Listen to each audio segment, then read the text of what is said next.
I don't believe he brought me this far. I won't believe he brought me this far.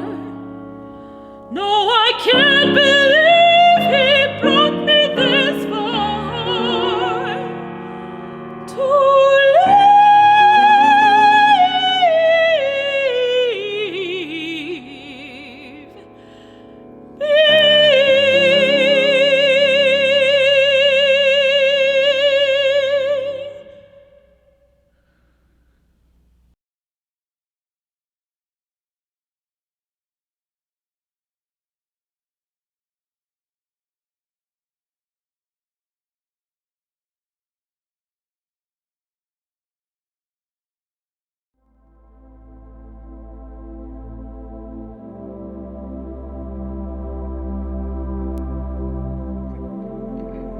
Psalm 99. The Lord rules, the nations shake. He sits enthroned on the winged heavenly creatures. The earth quakes. The Lord is great in Zion. He is exalted over all the nations.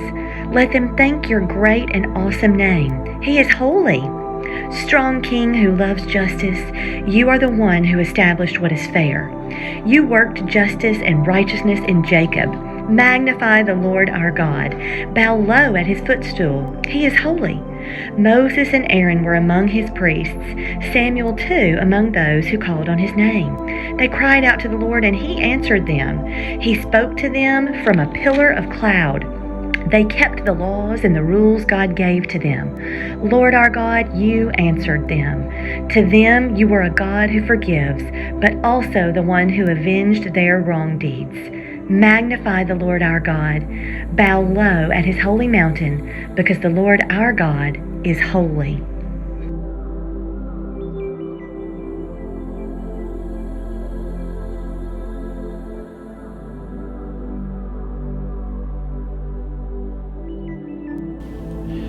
Over the years, I've heard people, especially those new to faith, become overwrought by what they perceive to be an unanswered prayer. God may seem distant or not present at all, and this hiddenness is disconcerting and troubling and challenging to them. And yet, throughout the tradition of Christian spirituality, we are reminded that progressing in the way of love, step by tiny step, will sometimes lead us to a time of unknowing. We begin to find that our prayers dry up, or our long-loved images of God's divine presence fall apart, and as hard as it may be to understand in the moment, our tradition tells us that these moments are of God. We are being led deeper into the mystery of God, and anything that was maybe becoming a bit too idolatrous goes by the wayside. To use the words of Psalm 99, we're encountering that pillar of cloud. And often this occurs in the midst of personal difficulty or tragedy, but sometimes it just happens for no apparent reason. And while this may be a bit disorienting, I believe that this is what happens when God is drawing us closer to God's own self. And I believe that as we continue on our way, God continues to remind us that the voice from the pillar of cloud is a voice of love. Looking back, that has certainly been my experience and probably yours as well. And no doubt we see evidence of that voice of love not only nurturing us throughout our own journeys, but it's the same voice that calls us to action. Actions of love and justice and mercy and compassion, just as it has called to countless people before us. I think of John Lewis, whose skull was fractured at the Edmund Pettus Bridge in Selma, Alabama, as he marched for voting rights.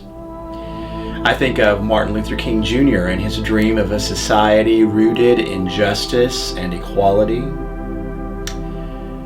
And I think of all those who continue to work for civil rights for all people today. Friends, the fact is, when we both as persons and as communities begin to notice inequity, a transformation is taking place. When we listen to the stories of immigrants and people of color and women and children who have been abused, we cannot unhear them. The mercy and compassion of Jesus spring forth when we seek the justice and equity established in the beginning by God. And just imagine that for a moment. Imagine if this country, this community of nations that we call a planet, imagine that if in this place all people were given the respect that is due their sacred humanity.